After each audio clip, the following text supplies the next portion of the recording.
Haleluya, mtu wa Mungu popote pale ulipo, Bwana Yesu asifiwe, na karibu sana katika neno lake Mwenyezi Mungu.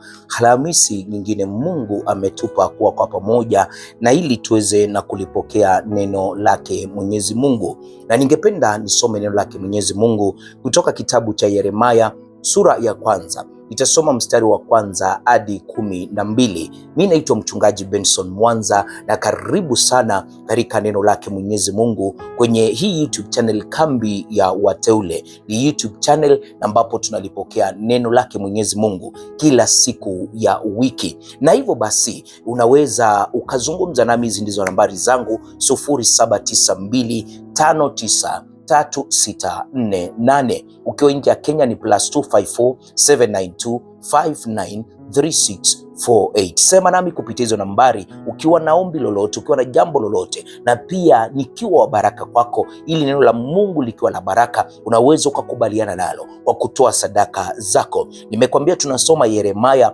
1 mstari wa kwanza hadi 12. Biblia inasema, maneno ya Yeremia mwana wa Hilkia, mmoja wa makuhani waliokuwa katika Anathothi katika nchi ya Benyamini, ambaye neno la Bwana lilimjia katika siku za Yosia mwana wa Amoni mfalme wa Yuda, katika mwaka wa 13 wa kumiliki kwake. Tena lilikuja siku ya Yehoyakimu mwana wa Yeshia mfalme wa Yuda, hata mwisho wa mwaka wa 11 wa Sedekia mwana wa Yosia mfalme wa Yuda, hata wakati alipochukuliwa mateka Yerusalemu katika mwezi wa 5. Neno la Bwana lilimjia kusema, kabla sijakuumba katika tumbo nalikujua, kabla hujatoka tumboni nalikutakasa, nimekuweka kuwa nabii wa mataifa. Ndipo niliposema, Bwana Mungu, tazama siwezi kusema, maana mimi ni mtoto.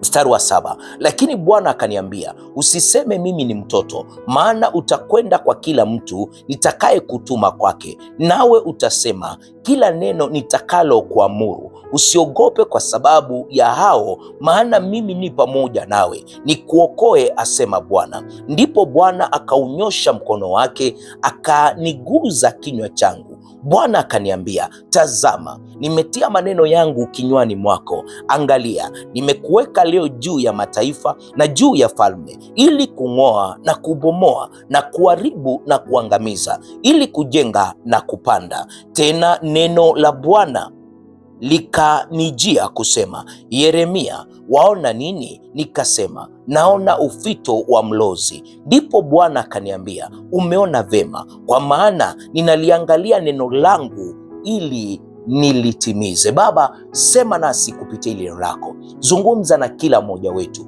kaimize kila mmoja wetu, kampe mwelekeo kila mmoja wetu.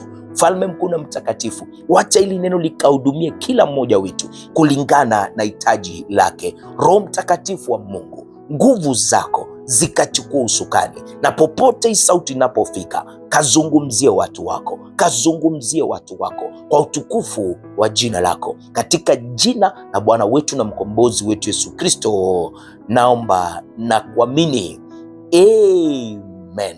Kwa dakika chache, mtazamaji na msikilizaji, ningependa nizungumzie kuhusiana, Mungu alikujua kabla uumbike tumboni mwa mama yako. Mungu alikujua kabla uumbike tumboni mwa mama yako, na hivyo hamna haja ya kukata tamaa, hamna haja ya kujiangalia kama mtu na ambaye afai. Mahala tumesoma, tumeona ni mwito wa Yeremia, na mwito wa Yeremia, unaona Biblia inaanza na kutuelezea historia, wakati ni upi Yeremia aliitwa, na Mungu anapokuwa sasa ananena na Yeremia kuanzia mstari wa 4. Biblia inasema, neno la Bwana likanijia na kusema, kabla sijakuumba katika tumbo nalikujua, na kabla hujatoka tumboni na kutakasa, nimekuweka kuwa nabii wa mataifa. Huyu ni Mungu anazungumza na Yeremia, na kulikuwa na kusudi na sababu ni kwa nini Mungu akaweka mwito wa Yeremia na akasababisha uandikwe, kwa sababu nasi pia kila mmoja wetu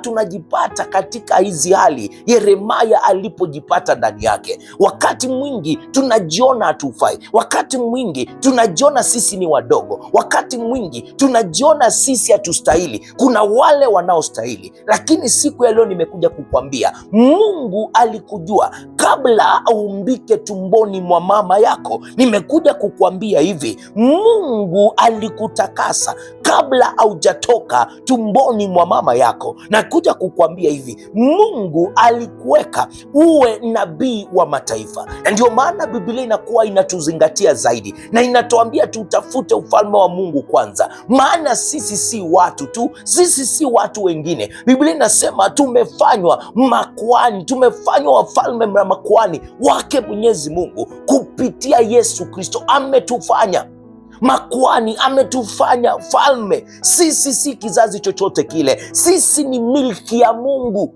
na hivyo sisi tuko na uweza wa kuumba, sisi tuko na uweza wa kubomoa, sisi tuko na uweza wa kulainisha mambo. Na hapa ndipo nataka kuzungumza na mtu. Wewe au kuzaliwa kwa bahati mbaya, wewe au kuumbika tumboni mwa mama yako kwa bahati mbaya. Mungu alikuwa na kusudi na wewe, na hivyo inaanza na wewe kujiamini wewe ni nani. Mungu ilibidi amkumbushe Yeremia, mimi nilikujua, sijakujia kwa sababu ni bahati mbaya, la hasha. Mimi kabla umbike tumboni mwa mama yako nalikujua, kabla haujatoka tumboni nalikutakasa, na nimekuweka kuwa nabii wa mataifa. Wewe na ambao unafikiria uko mbali na Mungu, Mungu amekuja kukukumbusha kwamba alikujua hata kabla uzaliwe. Mungu alikuchagua hata kabla uzaliwe. Labda wewe ni mechanic, labda wewe ni mwalimu, haijalishi ile taaluma uko ndani yake, Mungu amekuita katika hiyo taaluma na amekuita ufanye nini. Angalia, Biblia inakuwa inasema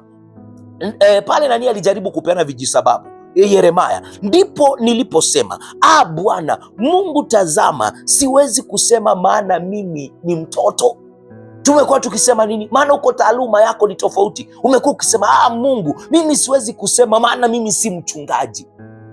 Nimekuja kuzungumza na mtu mahali. Mungu amekuita mahala pale ulipo. Mungu anataka ukawe nabii katika hiyo sekta uko ndani yake. Mungu anataka ukalainishe mambo katika hiyo huduma unayoifanya, iwe ni biashara, iwe ni walimu, iwe ni injinia, iwe ni mechanic, hata labda wewe ni mbunge. Mungu anataka ukalete utofauti. Wacha kupeana vijisababu. Yeremia alipeana sababu ya kwamba hawezi akasema yeye ni mtoto, lakini Mungu kuna jambo anamwambia. Lakini Bwana akaniambia, usiseme mimi ni mtoto, usiseme mimi si mchungaji, usiseme kwetu hatuna damu ya wachungaji, usiseme kwetu hatujafanikiwa. Hebu angalia ni sababu gani umekuwa ukiitoa.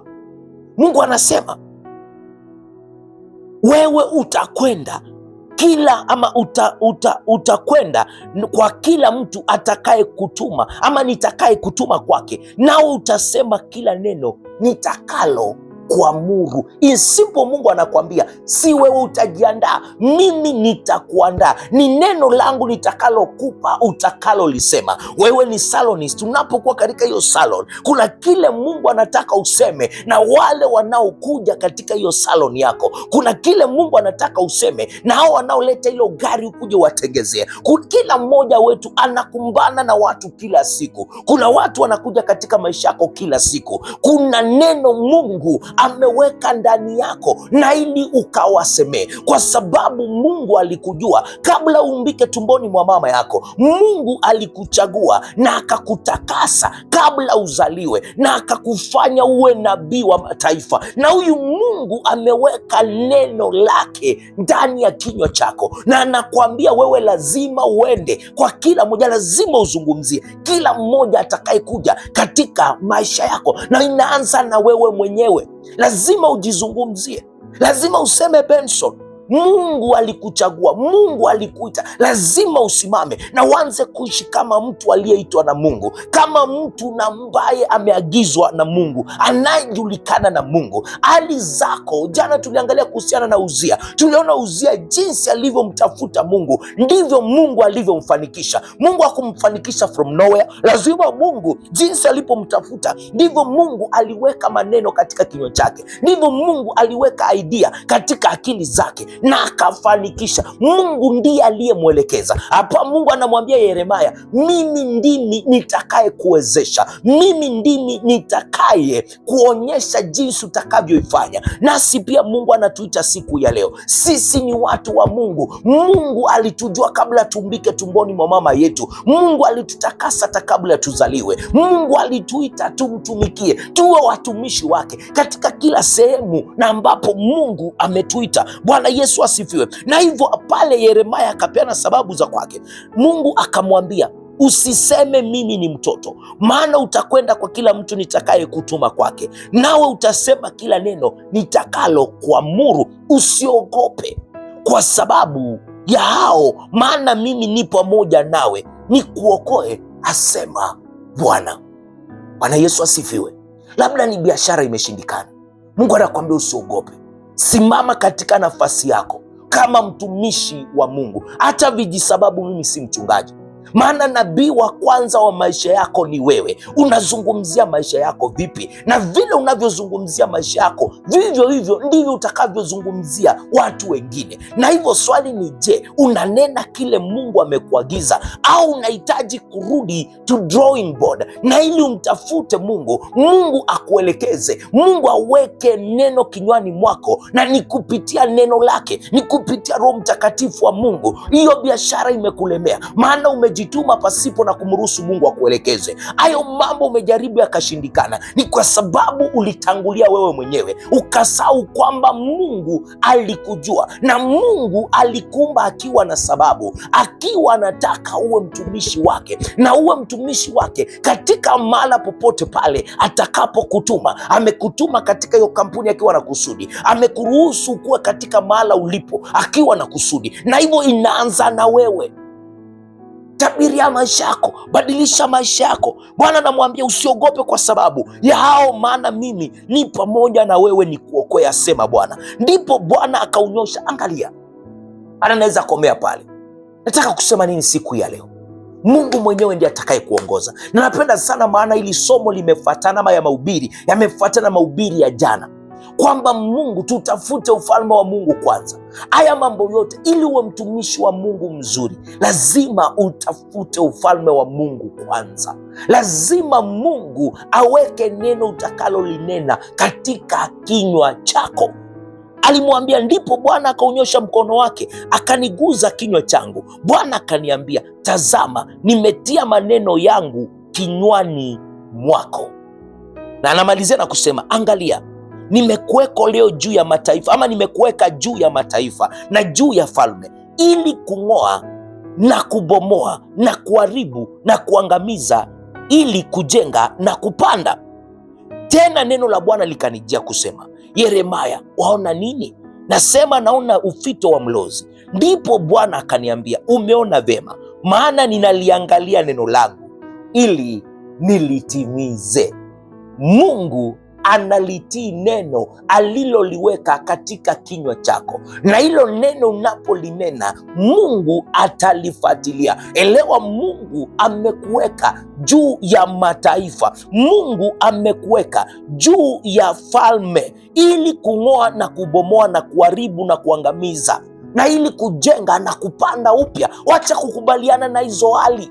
Ni wakati uziondoe na utangaze mambo mapya. Ni wakati ujenge, ni wakati ubomoe na ujenge upya. Mwanzo 1:26, wacha tumuumbe mwanadamu kwa sura yetu na mfano wetu, wacha akatawale. Na Mungu anamwambia Yeremia nini? Angalia, nimekuweka juu ya mataifa na juu ya falme, ili kung'oa na kubomoa na kuharibu na kuangamiza, ili kujenga na kupanda. Na akatupa siri pale, tutawezeshwa hilo iwapo tutanena neno la Mungu, maana Mungu atalifuatilia hilo neno kulitimiza. Bwana Yesu asifiwe. Je, neno la Mungu li ndani yako? Ndiyo, Mungu alikujua na alikuchagua, lakini kila mmoja wetu ako na wajibu wetu kujisalimisha kwa Mungu, kutafuta ufalme wa Mungu kwanza, na kisha Mungu ataweka maneno katika vinywa vyetu. Tutaweza kujua mahala pa kubomoa, tutaweza kujua mahala pa kujenga, tutaweza kutamkia hali na zitabadilika. Kwa sababu gani? Kwa sababu tunanena lile neno la Mungu aliloliweka katika kinywa chetu, na Mungu anafuatilia hilo neno na ili kulitimiza. Kazi yako ni kucomplain. Complain si neno la Mungu, kwa hivyo hawezi akalifuatilia. Shetani ndo ametaka uendelee kucomplain. Shetani ndo amekuweka hilo, na ili usiwe mtu wa kuamini Mungu, mtu wa kutafuta Mungu. Lasha, kataa hilo, anza kumtafuta Mungu. Mungu alikujua kabla uumbike tumboni mwa mama yako, na hakuna vile anaweza akakuacha wewe. Ndio umemwacha. Anasema ya kwamba sitawaacha wala sitawapungukia. Ni dhambi zenu na uovu wenu umeniweka mbali na nyinyi. Angalia, jilainishe, rudi katika njia za Mungu, maana Mungu alikujua kabla umbike tumboni mwa mama yako. Alikutakasa kabla uzaliwe, uwe nabii wa maisha yako kwanza, na hata wa mataifa, watu wengine. Na hilo litawezekana iwapo utamruhusu Mungu katika maisha yako, na utamruhusu kwa kumtafuta na moyo wako wote. Mtakaponitafuta na mioyo yenu yote, hakika mtanipata. Na Biblia inasema mtafuteni Bwana maadamu apatikanapo, na ukimpata atauweka maneno kinywani mwako. Utabomoa kwa kubomoa na utajenga kwa kujenga. Bwana Yesu asifiwe. Na maisha yako yatabadilika. Utabadilisha maisha ya hali mala ulipo, utabadilisha kila kitu unachokutana nacho, maana Mungu ameweka juu ya mataifa na juu ya falme.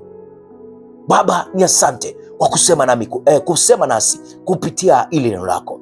Mfalme mkuu na mtakatifu, umetukumbusha mara nyingine sisi ni kina nani. Wewe uketie juu zaidi Baba, unastahili sifa zote na utukufu. Ni asante kwa kutunenea, ni asante kwa kutukumbusha sisi ni kina nani, na ni asante kwa kutupa mwelekeo Baba, jinsi ya kutawala, jinsi ya kujifanikisha, jinsi ya kufanikisha wengine. Ni asante Mungu wetu kwa kutukumbusha mahala popote tulipo, umetuita na kusudi lako, umetufanya tuwe watumishi wako, na hivyo tunahitaji kujizamisha ndani yako, na ili tupate mwelekeo jinsi tutafanya huu utumishi uliotuitia popote pale tulipo. Baba, tusamee mahala tuliamua kufanya mambo yetu jinsi tunavyotaka. Baba, tusamee mahala tuliamua kulalia hiyo huduma uliotuitia. Baba Mungu wetu, umetuita tukazungumzie watu popote pale tulipo. Mungu wetu, ndio tumekuwa tukipeana vijisababu, katusamee. Na kuanzia siku ya leo, weka hilo tamanio ndani yetu, na ili tukawa watumishi wako waaminifu, kwa utukufu wa jina lako. Pokea sifa zote na utukufu katika jina la Bwana wetu na mkombozi wetu Yesu Kristo, naomba na kuamini, amen. Asante sana kwa kulitazama hili neno lake Mwenyezi Mungu siku ya leo. Mungu akubariki, Mungu na akuzidishe. Mimi naitwa Mchungaji Benson Mwanza. Haya mahubiri yamekuwa ya baraka, neno la Mungu limekuwa na baraka. Unaweza ukawa baraka kwa kutoa sadaka zako, kutoa fungu lako la 10, kutoa sapoti yako katika hii huduma, na Mungu atakubariki. Na ni kupitia M-Pesa 0792593648. Ukiwa nchi ya Kenya +254 792 593648. Pia kwenye PayPal bnsnmwanza@gmail.com. Hizo nambari imekupa. Ukiwa nchi ya Kenya ni Remit, Sendwave, na pia kwenye PayPal. Na pia ukiwa hapo nchini Kenya, na pia ukiwa nchi ya Kenya ni hizo nambari nimekupa. Ukiwa Kenya ni 0792593648. Nambari zote ziko kwenye runinga yako. Mungu akubariki, Mungu akuzidishe. Mimi na kuacha na neema ya Bwana wetu Yesu Kristo na upendo wa Mungu Baba na ushirika wa Roho Mtakatifu ukae nasi sasa na hata milele. Amina na kwaheri.